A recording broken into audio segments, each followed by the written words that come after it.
Sirens wailed through the sweltering July night, signaling the end of a career, just not the one the officers intended. Two arrogant patrolmen thought they were putting another nameless statistic behind bars when they forcefully handcuffed a black man on the side of a deserted highway. They stripped him of his dignity, mocked his silence, and tossed him into a concrete cell. They had no idea they had just kidnapped a federal agent. 3 hours later, their badges, freedom, and lives would evaporate. Route 114 was a desolate stretch of cracked asphalt, cutting through the dense, pine-choked county line of Cresthaven.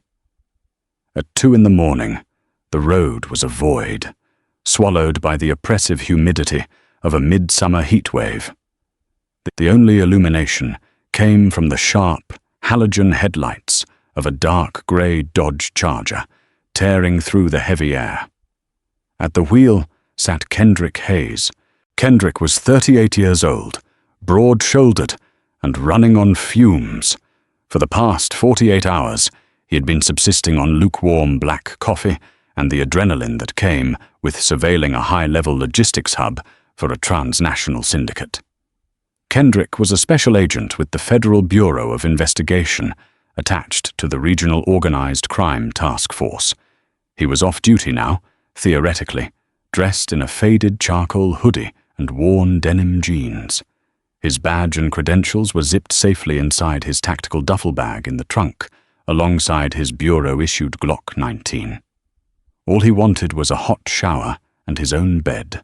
He had set the cruise control strictly to 55 miles per hour. A 13-year veteran of the Bureau, Kendrick knew better than to give local law enforcement an excuse, especially in a jurisdiction like Cresthaven. The town's police department had a notorious reputation among federal agencies. It was a predominantly white, affluent suburb with a police force that operated less like public servants and more like an occupying militia. To the officers of Cresthaven, a black man driving an unmarked late-model muscle car through their town at 2 a.m. was not a citizen to be protected. He was a target to be acquired. Kendrick saw the headlights in his rearview mirror before he saw the flashes. A cruiser had been sitting dark on the shoulder behind a billboard, completely blacked out. As the Charger passed, the cruiser pulled out, its engine roaring into the quiet night, closing the gap in seconds. Kendrick checked his speedometer. Dead on 55. He checked his lane positioning. Perfect. Then the highway exploded in a strobe of red and blue light. Kendrick sighed, a deep, heavy exhalation that carried the weight of 1,000 identical, exhausting interactions. He didn't panic. His heart rate didn't spike. Instead, his training seamlessly took over. He engaged his turn signal, gradually decelerated, and pulled the Charger smoothly onto the wide gravel shoulder. He shifted the transmission into park, turned off the engine, and immediately killed the radio. He rolled down all 4 windows, a tactical move to show the interior was clear, and then turned on the dome light. Finally, he placed his large hands firmly at the 10 and 2 positions on the steering wheel. He made himself entirely visible and entirely non-threatening. In the side mirror, Kendrick watched the driver's side door of the cruiser pop open. Out stepped Officer Thomas Riker.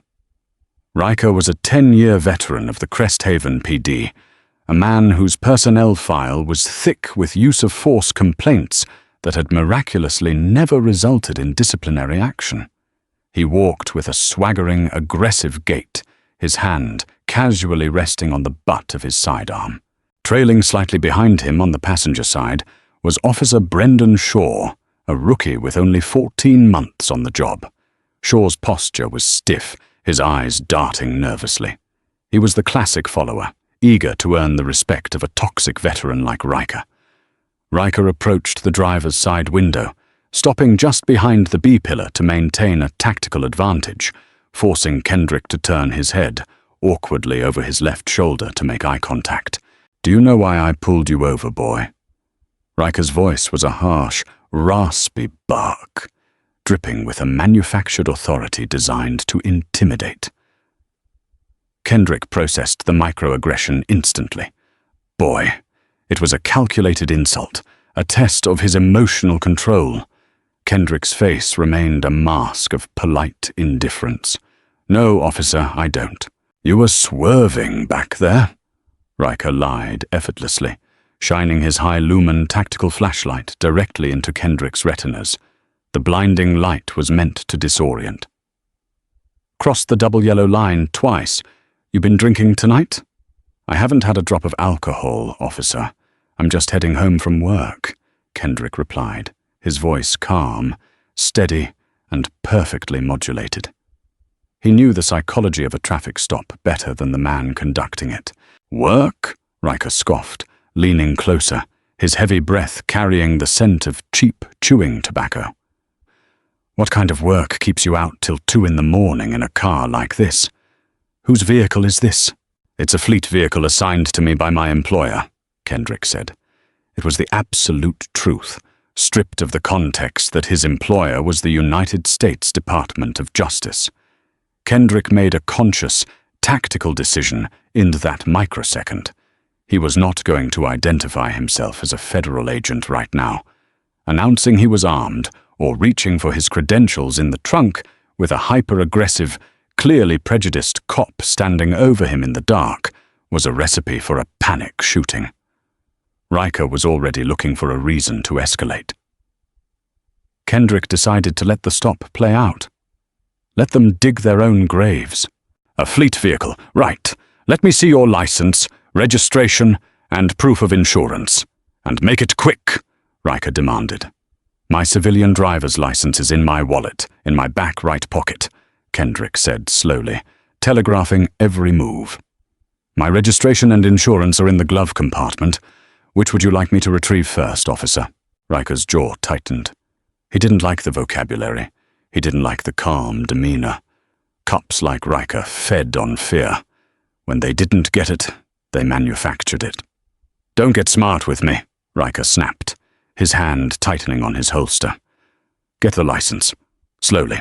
Kendrick deliberately kept his left hand on the steering wheel, while slowly moving his right hand down to his back pocket. As he shifted his weight to extract the wallet, the fabric of his hoodie rode up slightly on his hip. It was a completely innocuous movement, but to Thomas Riker, it was the excuse he had been hunting for since he turned on his sirens. "Keep your hands where I can see them!" Riker suddenly screamed, his voice shattering the quiet night. He unclipped his holster. "Shaw, watch his hands!" Shaw jumped, his hand flying to his own weapon, shining his flashlight through the passenger window. "I got him, Tommy." "My hands are visible, officer," Kendrick said, freezing perfectly in place, his right hand gripping the edge of his wallet. "I am complying with your orders." "Shut your mouth," Riker roared. He yanked the driver's side door open with a violent jerk. "Step out of the vehicle now! Do it now!" The trap was sprung. The escalation was entirely artificial, entirely engineered by a man wearing a badge to justify his own brutality. Kendrick Hayes took a slow, deep breath. He let go of his wallet, raised both hands in the air, and slowly stepped out into the humid night. The game had just changed. As Kendrick stepped out of the Charger, the physical disparity between the two men became immediately apparent. Kendrick stood 6'2", weighing 210 pounds of solid, gym-honed muscle, built through years of federal defensive tactics training. Officer Riker was 5'9", thick around the middle, fueled by cheap energy drinks and a Napoleon complex. The realization of Kendrick's size did not make Riker back down. It made him infinitely more vicious. Fear and ego collided, creating a dangerous cocktail of aggression. "Turn around! Face the car!" Riker barked, stepping back slightly, his hand hovering dangerously over his unholstered Glock. Kendrick complied without a word. He turned smoothly, placing his hands flat against the roof of the Charger. The metal was still radiating the heat of the engine. He spread his feet slightly, adopting a stable, non-combative stance. In his mind, the federal agent was no longer just experiencing a traffic stop. He was gathering evidence. Title 18, United States Code, Section 242, Deprivation of Rights under Color of Law. The statute played in his head like a metronome. Every illegal command, every unjustified physical contact was a brick in the federal indictment he was currently building against these two men. Riker stepped in close, slamming his forearm into the center of Kendrick's back, pinning him painfully against the vehicle. It was entirely unnecessary. "Spread your legs wider," Riker yelled, simultaneously kicking the inside of Kendrick's left ankle with his heavy-duty boot, forcing Kendrick's legs apart violently. Kendrick bit the inside of his cheek to suppress a grunt of pain. He maintained his silence. "Sure, get over here and cover me while I search him," Riker commanded. Rookie Officer Shaw hurried around the back of the car, his flashlight trembling slightly as he kept it trained on Kendrick's back. "Tommy, you sure about this? He was just reaching for his wallet." "Shut up, Brendan." He made a furtive movement. "I saw what I saw," Riker growled, patting Kendrick down with aggressive, rough hands. He dug into Kendrick's pockets, pulling out the leather wallet and tossing it onto the roof of the car. He patted down the jeans, feeling the outline of a cell phone, keys, and nothing else. "No weapons, no contraband. You got a lot of nerve driving through my town at this hour," Riker sneered close to Kendrick's ear. "You think you belong here?" "I am a citizen traveling on a public roadway," Kendrick stated, his voice a flat, emotionless baritone. "You're a suspect," Riker countered, grabbing Kendrick's left wrist, twisting it behind his back with enough torque to strain the rotator cuff. He unclipped his handcuffs. "You're under arrest." "For what charge, officer?" Kendrick asked calmly, feeling the cold steel of the handcuff bite into his left wrist. "Resisting arrest, failure to obey a lawful order, and erratic driving," Riker rattled off, inventing the charges in real time. He grabbed Kendrick's right arm, wrenching it backward to meet the left, and ratcheted the second cuff down. He squeezed the cuffs as tightly as they would go, intentionally neglecting to double-lock them. With every movement Kendrick made, the serrated metal would tighten further, cutting off circulation. "You are securing those cuffs too tightly. It is cutting off the blood flow to my hands," Kendrick noted, speaking for the record, knowing the cruiser's dash-cam microphone was picking up the audio. "Stop resisting and it won't hurt," Riker mocked, shoving Kendrick roughly by the shoulder toward the rear of the cruiser. Shaw opened the back door of the patrol car. As Riker pushed Kendrick down into the hard plastic seat of the cage, Shaw met Kendrick's eyes for a split second. In the rookie's face, Kendrick saw a flicker of doubt. Shaw knew that this was a bad bust. He knew they had no probable cause. But the blue wall of silence, coupled with Riker's overbearing dominance, kept Shaw's mouth shut. He closed the door, sealing Kendrick in the claustrophobic, stifling heat of the back seat. Through the plexiglass divider, Kendrick watched Riker walk back to the Dodge Charger. Riker opened the driver's door and began tearing through the interior. He pulled everything out of the glove compartment. Insurance papers, maintenance logs, fleet registration. He checked the center console. "Find anything, Tommy?" Shaw asked, standing near the bumper. "Nothing in the front," Riker muttered, clearly frustrated. He walked to the trunk and tried to open it, but it was electronically locked. He walked back to the cruiser, opened the back door, and glared at Kendrick. "Pop the trunk." "I do not consent to a search of this vehicle," Kendrick said clearly. "You do not have a warrant, and you do not have probable cause." "I have probable cause," Riker lied with a vicious grin. "I smell marijuana emanating from the vehicle. That gives me the right to search every inch of it. Now pop the trunk before I call a tow truck and have it impounded." Kendrick knew that the moment Riker opened that trunk and saw the tactical bag, the Bureau-issued body armor, and the federal credentials, The situation would spiral out of control. Riker was already committed to his lie. If he discovered he had just assaulted a federal agent, panic would set in. A panicked, corrupt cop with a gun in the middle of nowhere was the most dangerous creature on Earth. Kendrick decided it was safer to let them take him to the precinct. "I do not consent," Kendrick repeated like a broken record. "Fine, we'll impound it. Sure, call dispatch. Get a flatbed out here." Riker slammed the door shut. He climbed into the driver's seat of the cruiser, running his hands through his hair, adrenaline masking his lack of judgment. He grabbed the radio mic. "Dispatch, this is Unit 4. I've got one in custody. Transporting to County Holding. Send a wrecker to my 1020 for vehicle impound." "Copy that, Unit 4. The dispatcher's voice crackled back. Riker threw the cruiser into drive, pulling back onto the highway with a screech of tires. In the back, Kendrick sat in absolute silence. The cuffs were agonizingly tight, his hands already going numb, tingling with the lack of blood flow. He stared at the back of Riker's head, analyzing the man. Riker was practically vibrating with a false sense of victory. He thought he had just asserted dominance over a man he viewed as beneath him. Kendrick closed his eyes, ignoring the pain in his wrists, and began mentally drafting his incident report. He memorized Riker's badge number, 481, Shaw's badge, 5902. He noted the time of arrest, 02:14 a.m. They were taking him to the Cresthaven precinct. It was exactly where Kendrick wanted to be. Once inside a monitored, populated government building, the physical danger to his life would drop significantly. And once he made his phone call, the wrath of the United States federal government was going to descend upon Cresthaven like a localized hurricane. The cruiser sped through the dark streets, the neon signs of sleeping storefronts casting brief, colorful shadows across Kendrick's impassive face.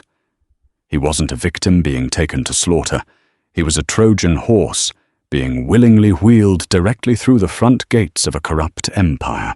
The Cresthaven police precinct was a relic of municipal budget cuts, housed in a brutalist concrete building that smelled permanently of ammonia, stale coffee, and despair.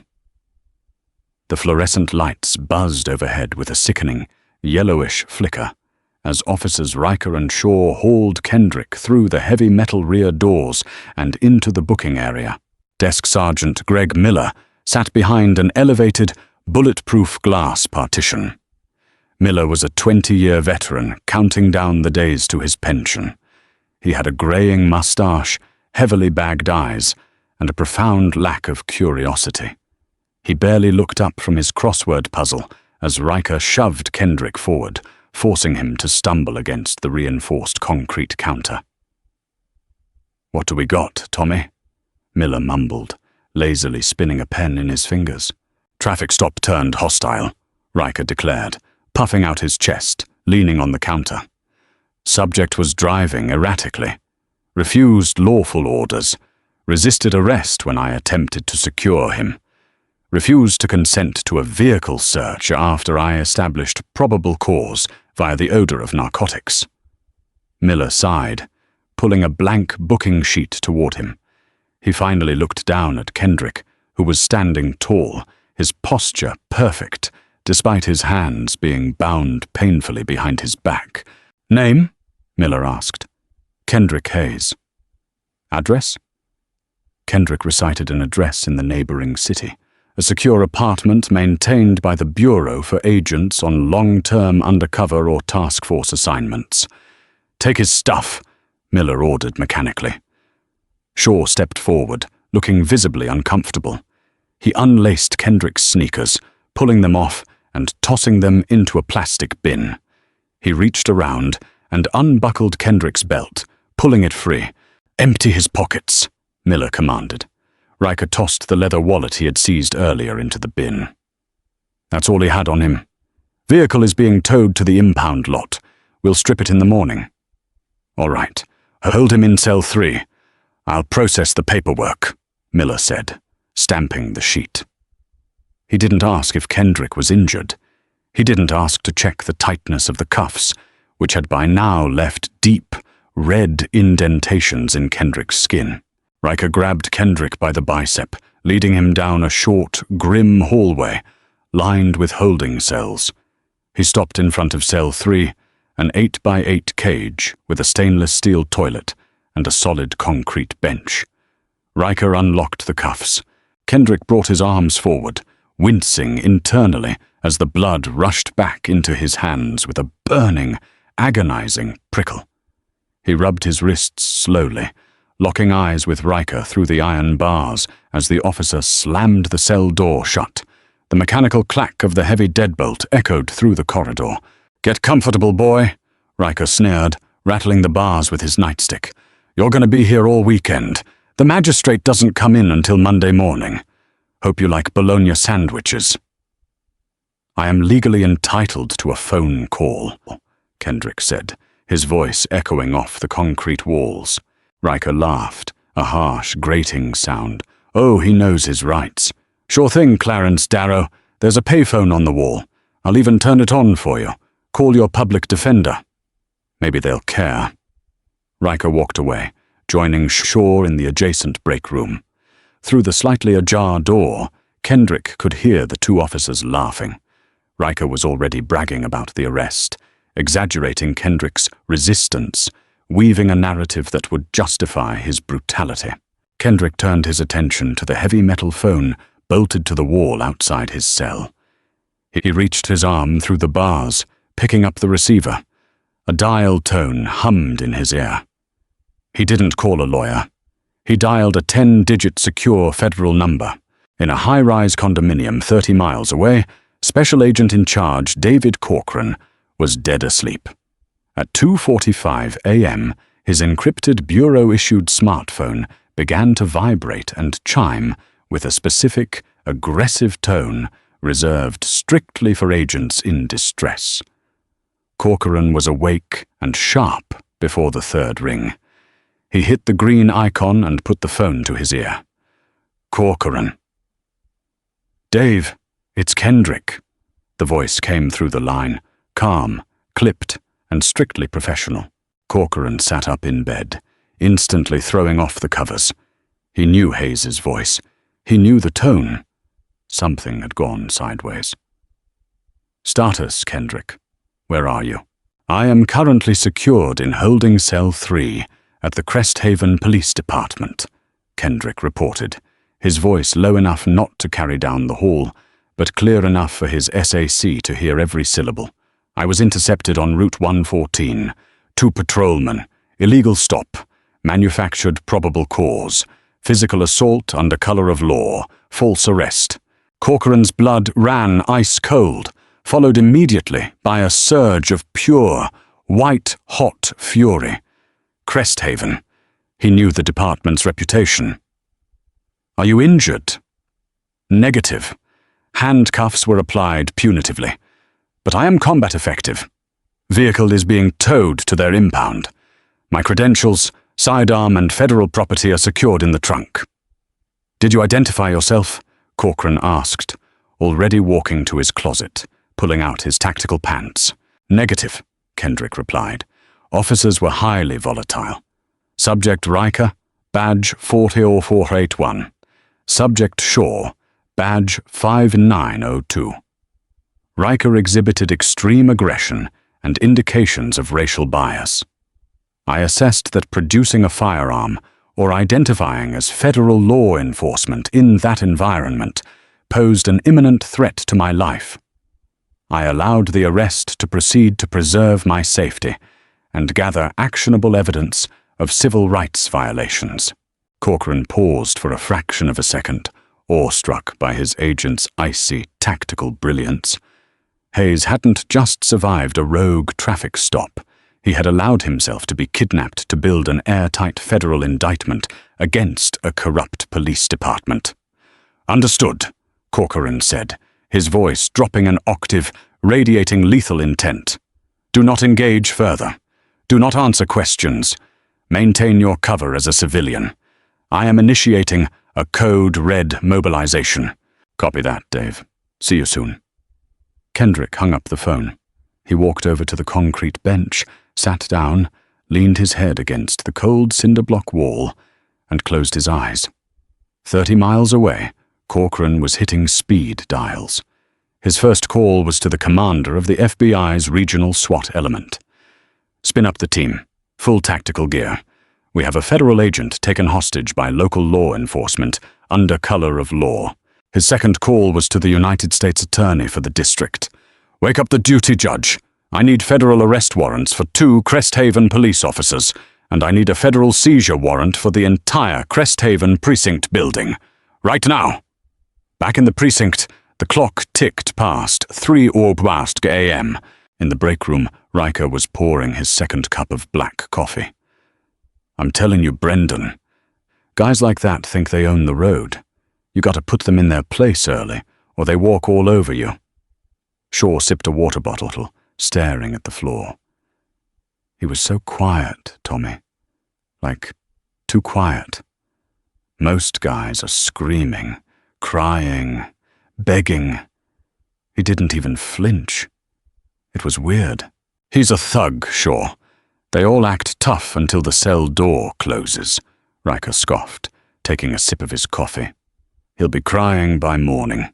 Desk Sergeant Miller yelled from the front desk. "Hey, Tommy, I ran his name and date of birth through NCIC. System's acting weird." Riker walked out of the break room, coffee in hand, Shaw trailing behind him. "What do you mean, acting weird? Does he have warrants?"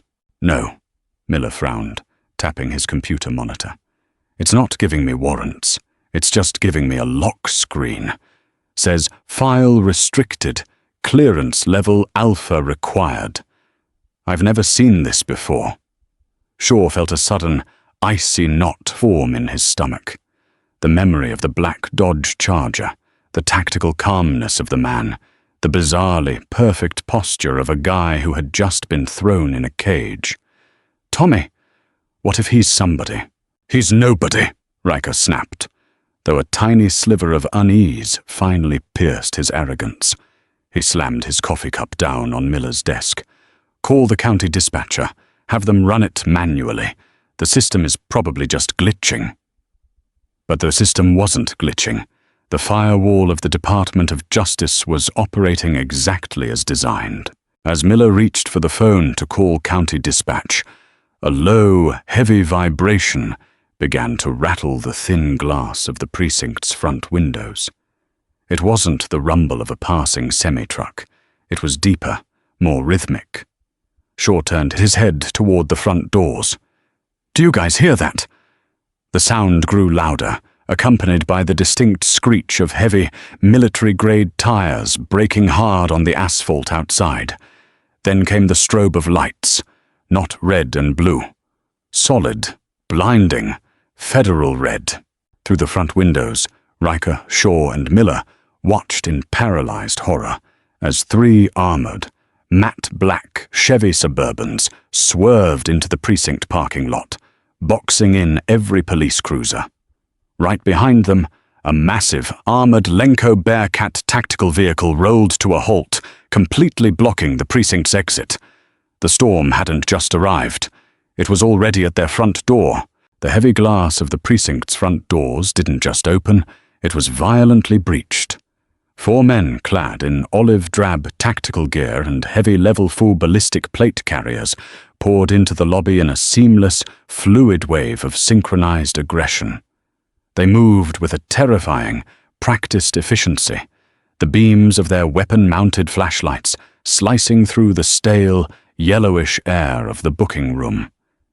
The silence of the night was ablit by the booming, authoritative commands of the FBI regional SWAT team. "FBI, nobody move. Keep your hands where I can see them. Do it now." The operator on point, a towering man with a suppressed HK-416 rifle tucked tight against his shoulder, swept the barrel across the room, the red laser sight dancing wildly before locking dead center on Thomas Riker's chest.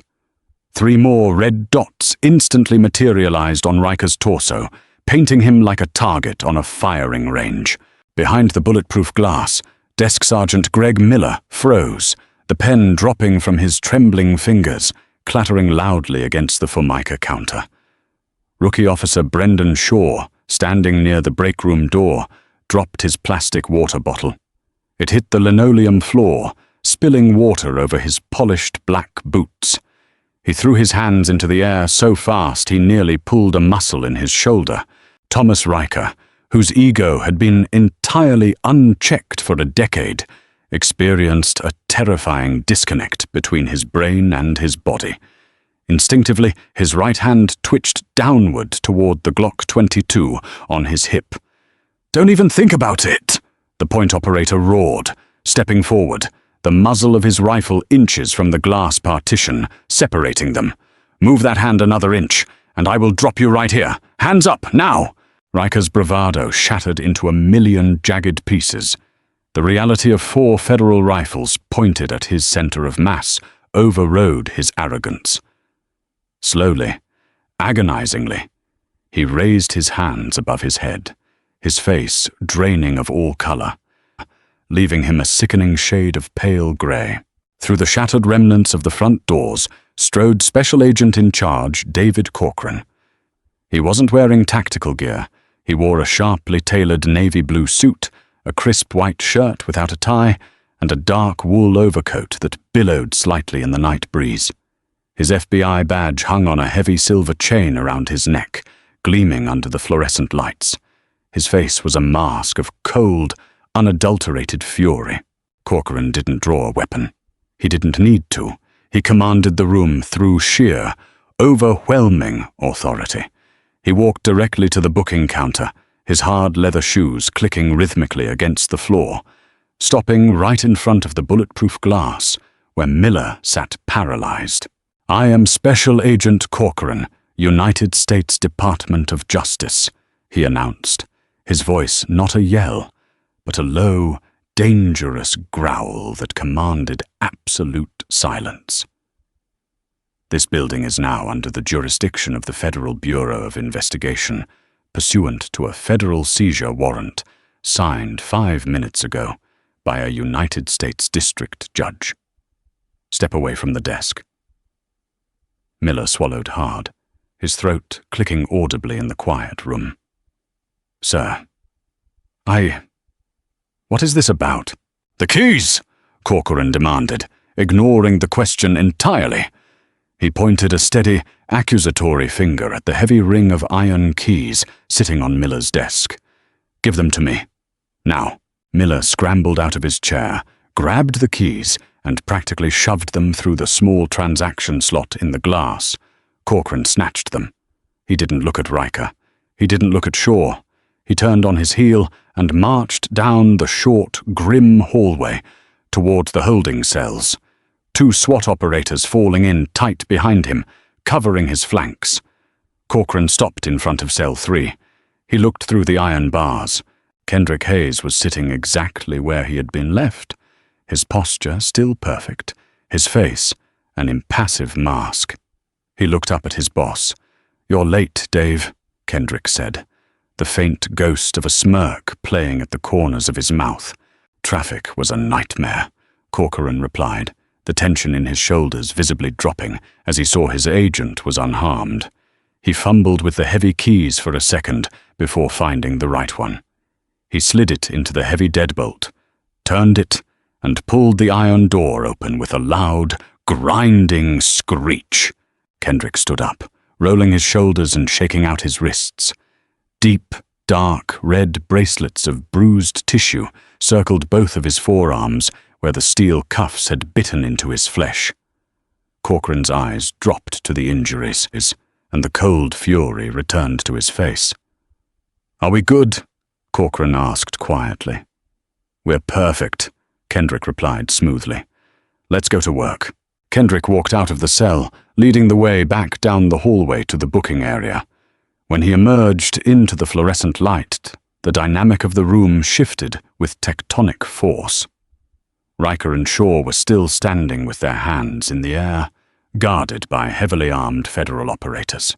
Riker's eyes widened in disbelief as the man he had just mocked, assaulted, and thrown into a cage walked out of the holding area, flanked by an FBI special agent in charge and 2 SWAT operators. The realization hit Riker with the force of a freight train. The calm demeanor, the perfect vocabulary, the refusal to break under pressure. He hadn't arrested a thug. He had kidnapped a federal agent. "Oh God," Shaw whispered, his voice cracking, his knees visibly shaking. "Oh my God. Tommy, what did we do?" Kendrick walked directly up to Riker, stopping mere inches from the corrupt patrolman. The height difference was glaring now that Riker didn't have the element of surprise or the cover of darkness. Kendrick looked down at him, his eyes entirely devoid of emotion. "You didn't ask for my occupation, Officer Riker," Kendrick said, his voice a low, smooth baritone that echoed in the dead silent room. "Allow me to introduce myself. I am Special Agent Kendrick Hayes, Federal Bureau of Investigation, Organized Crime Task Force, and you have the right to remain silent." The Cresthaven precinct was systematically dismantled in less than 30 minutes. It wasn't just an arrest, it was an occupation. A white FBI evidence response team, ERT van, arrived on the heels of the SWAT team, disgorging 6 agents clad in blue windbreakers and latex gloves. They moved through the precinct like locusts, seizing everything of evidentiary value. Agents disconnected the dispatch computers, bagged the precinct's internal surveillance hard drives, and marched out to the parking lot to physically extract the dashcam hard drive from Unit 4, Riker's cruiser. Everything was being locked down under the federal seizure warrant. The local cops were completely powerless to stop it. Kendrick stood in the center of the booking room. Another agent had already driven to the impound lot, retrieved Kendrick's tactical duffel bag from the trunk of the Dodge Charger, and brought it directly to him. Right in front of Riker and Shaw, Kendrick unzipped the bag. He pulled out his bureau-issued navy blue windbreaker with the large, bold yellow letters FBI printed across the back and slipped it on. He retrieved his leather paddle holster, securing his Glock 19 to his right hip.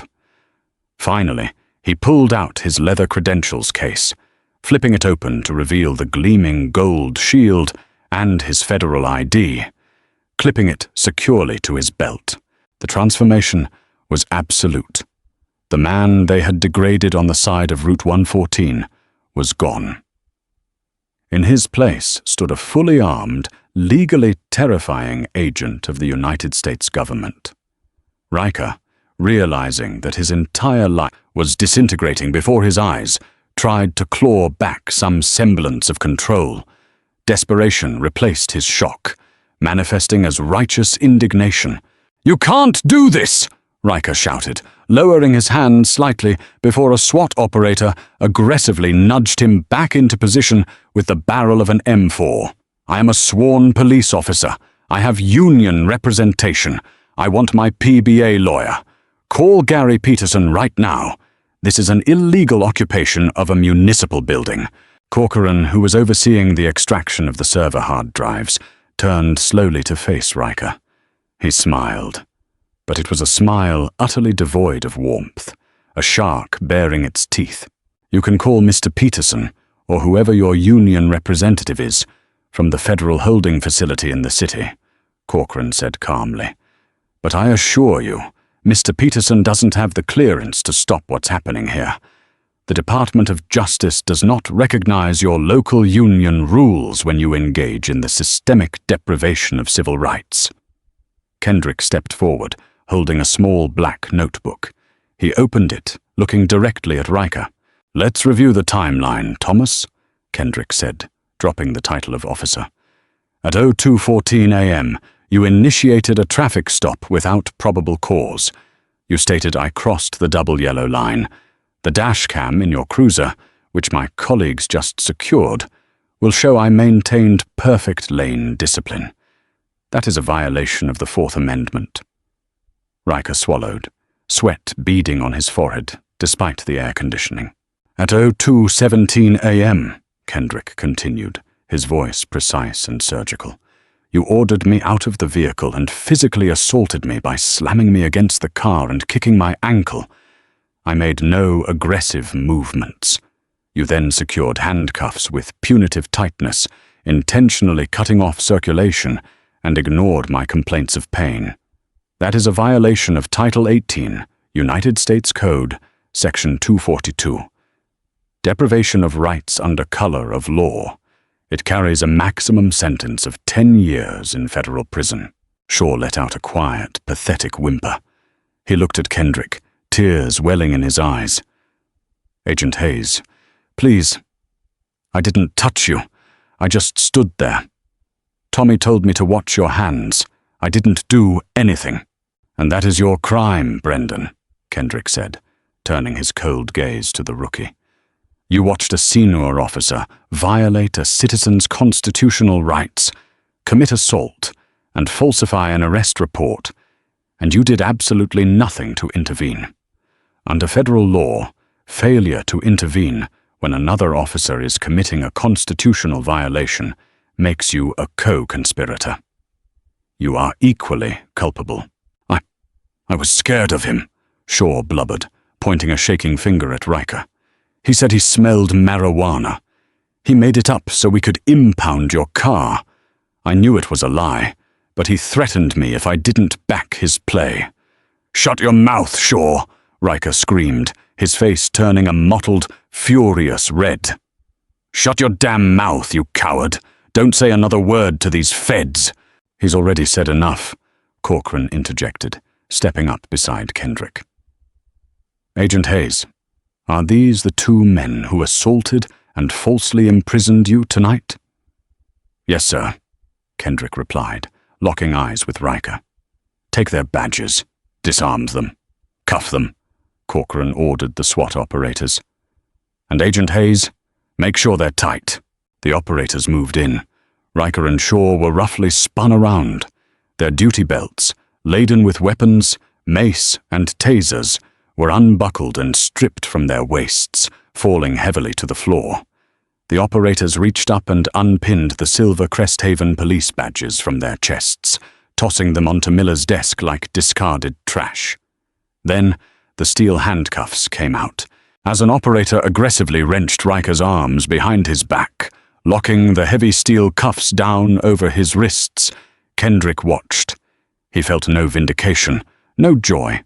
He just felt the cold, hard satisfaction of a predator finally trapping a long-hunted pest. Process them here, Corcoran instructed. Then put them in the interrogation rooms. We're not waiting for morning. The irony was suffocating. Interrogation Room A at the Cresthaven precinct was a windowless, 10 by 10 concrete box, painted a depressing shade of institutional grey. It featured a metal table bolted to the floor and a heavy steel ring attached to the wall. For 10 years, Thomas Riker had used this room to break local kids, extracting forced confessions through intimidation, sleep deprivation, and the threat of violence. Now, at 4:30 a.m., Riker sat on the uncomfortable metal chair, his hands cuffed to the heavy steel ring on the wall. He was stripped of his badge, his gun, his belt, and his authority. He was wearing the same uniform, but without the hardware. It just looked like a cheap Halloween costume. Next door, in Interrogation Room B, Brendan Shaw was rapidly hyperventilating. Kendrick and Corcoran stood in the narrow observation hallway, watching both men through the two-way mirrors. Standard prisoner's dilemma, Corcoran said quietly, sipping a cup of coffee one of the ERT agents had brought in from the van. The rookie is practically vibrating out of his chair. He's terrified of Riker, but he's more terrified of federal prison. We break Shaw first, Kendrick agreed, adjusting his collar. Get him on the record detailing the fabricated probable cause and the culture of corruption here.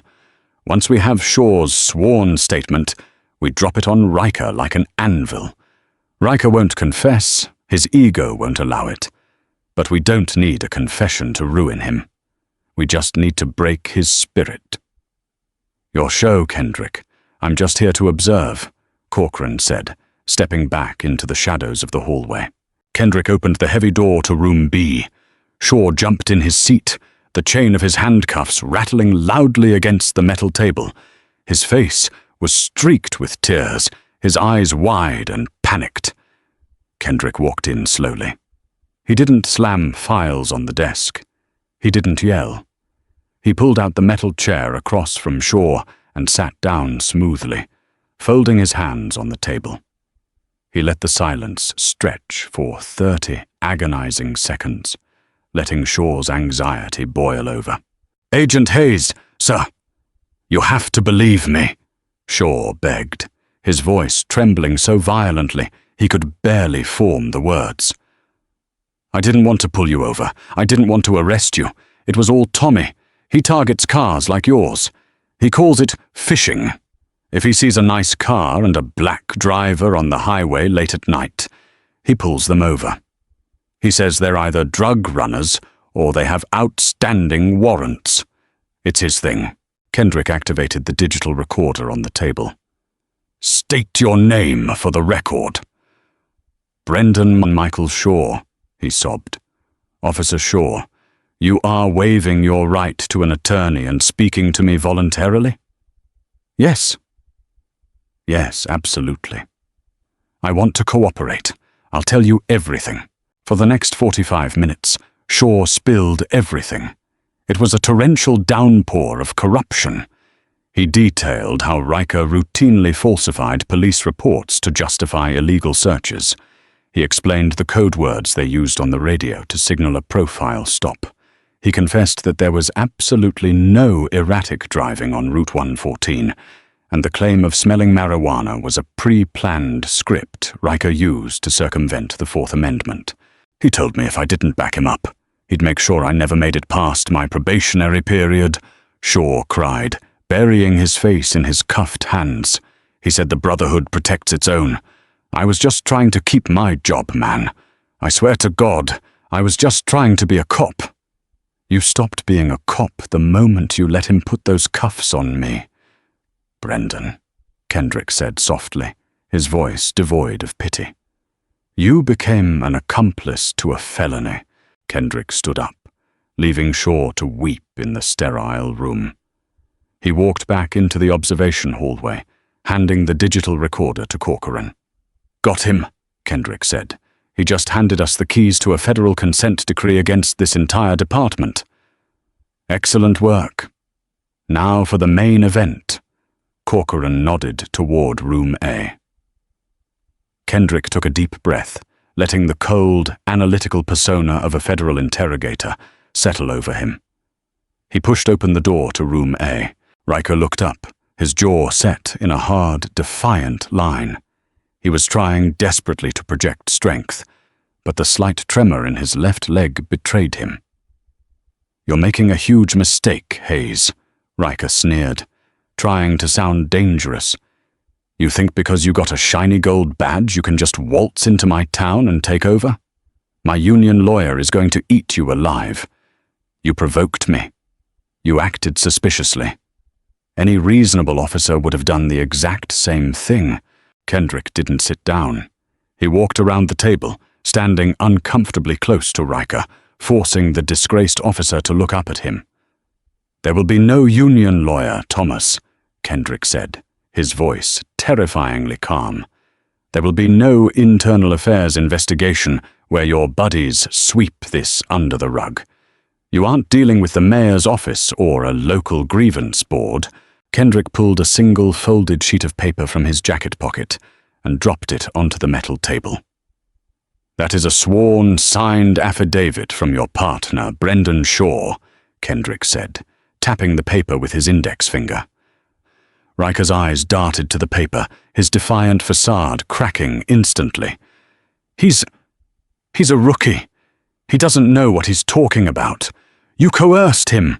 He just spent 45 minutes detailing your entire fishing operation, Kendrick continued, ignoring Riker's panic. He confirmed the lack of erratic driving. He confirmed the fabricated marijuana odor. He confirmed that you targeted me based entirely on racial profiling. He traded his testimony for a plea deal. He is going to testify against you in federal court, Thomas." "He's a lying rat," Riker screamed, yanking at the steel ring, the chain biting into his wrists. "Cops don't turn on cops." "You're right. Cops don't turn on cops." Kendrick leaned down, his face inches from Riker's. "But you're not a cop anymore, Thomas. You're a federal inmate." Kendrick straightened up, adjusting his windbreaker. "We pulled the dashcam audio from your cruiser," Kendrick said, delivering the final, crushing blow. "I made sure to state, clearly and loudly, that you were applying the handcuffs punitively and cutting off my circulation. You responded by mocking me and intentionally refusing to check them. That audio, combined with Shaw's testimony, combined with the severe bruising on my wrists, verified by an FBI medic 10 minutes ago, meets the exact statutory definition of Section 242. Riker stopped pulling at the chain. He stared at the metal table, his breathing shallow and rapid. The realization of his absolute, inescapable destruction finally settled over him like a suffocating blanket. He wasn't going to get a suspension. He wasn't going to get early retirement. He was going to a federal penitentiary, wearing a badge of shame that would make him a target for every inmate inside. You threw away your career, your pension, and your freedom in exactly 3 hours, Kendrick said quietly, walking toward the door. And you did it all because you couldn't stand the sight of a black man driving a nice car in your town. Kendrick opened the door, looking back one last time at the broken, ruined man shackled to the wall. "I told you I was just heading home from work, officer. You really should have listened." Dawn broke over Cresthaven, painting the humid summer sky in streaks of bruised purple and dull orange, but the morning light offered no redemption for the town's police department. By 6 a.m., the perimeter of the brutalist concrete precinct was entirely cordoned off by heavy federal barricades. The flashing red lights of the FBI tactical vehicles still cut through the morning mist, drawing a growing crowd of bewildered locals and aggressive news crews. Word had leaked. A federal raid on a local police station was blood in the water for the regional media. A black Chevy Tahoe skidded to a halt just outside the barricades. Out stepped William Harrison, the chief of the Cresthaven Police Department. Harrison was a political survivor, a man who had spent 20 years ignoring the festering rot within his ranks, so long as the crime statistics looked good on paper. He marched toward the front doors, his face a mask of performative outrage, flanked by his jittery public relations officer. "Who is in charge here?" Harrison bellowed, flashing his gold star badge at a heavily armed SWAT operator, guarding the shattered glass entrance. "I am the chief of police. You are illegally occupying a municipal facility. Step aside!" The operator didn't flinch. He didn't even speak. He just slightly shifted the grip on his rifle, a silent, immovable wall. From the shadows of the lobby, Special Agent in Charge David Corcoran emerged. He was holding a thick manila folder, his navy suit impeccably pressed despite the sleepless night. He walked out into the humid morning air, stopping inches from Harrison. "Chief Harrison, I am SAC Corcoran, FBI," he said, his voice carrying clearly over the murmur of the gathering press. "Corcoran, you have lost your mind," Harrison hissed, trying to keep his voice down. "You bring a tactical team into my house over a bad traffic stop? We could have handled this internally. Internal Affairs would have given Riker weeks on the desk. You are humiliating this department." Corcoran's eyes went dead cold. He opened the manila folder and shoved a thick stack of federal warrants into Harrison's chest. "Your department isn't being humiliated, Harrison. It's being dismantled," Corcoran stated, his voice a lethal, flat cadence. "We aren't just here for a traffic stop.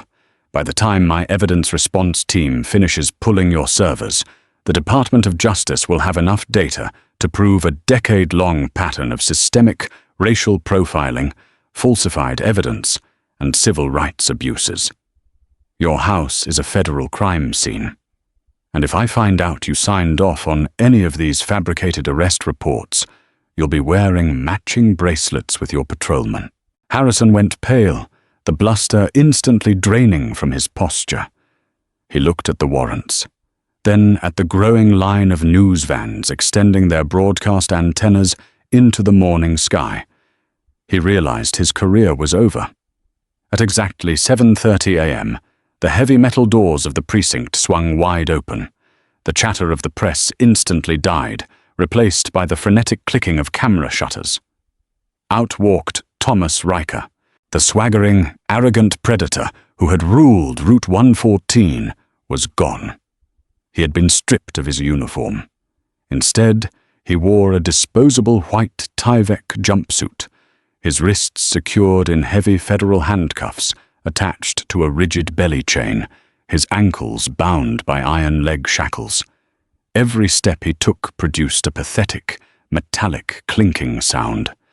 He looked utterly destroyed, his eyes fixed on the pavement, desperately trying to hide his face from the flashing cameras.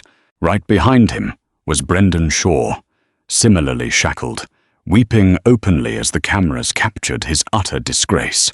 They were being perp-walked right out the front doors of their own precinct, and the men leading them down the concrete steps weren't their brothers in blue. They were federal agents wearing windbreakers with bold yellow lettering. Waiting at the bottom of the steps, standing casually next to a recovered, pristine, dark grey Dodge Charger, was Kendrick Hayes. Kendrick had changed back into his civilian clothes, the faded charcoal hoodie and worn denim jeans. He held a cup of black coffee in his right hand. He didn't gloat. He didn't shout. He just watched in profound silence as the mechanics of absolute justice ground Thomas Riker into dust.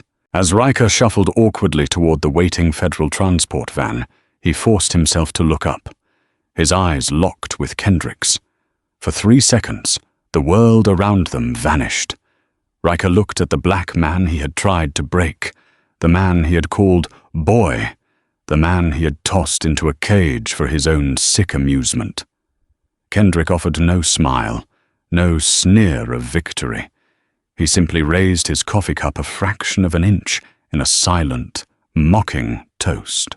Riker's chin trembled, a tear of absolute humiliation leaking from his eye before a federal agent firmly pushed his head down, guiding him into the suffocating darkness of the transport van. The heavy metal doors slammed shut with a sound of finality that echoed across the parking lot. The fallout was catastrophic and swift.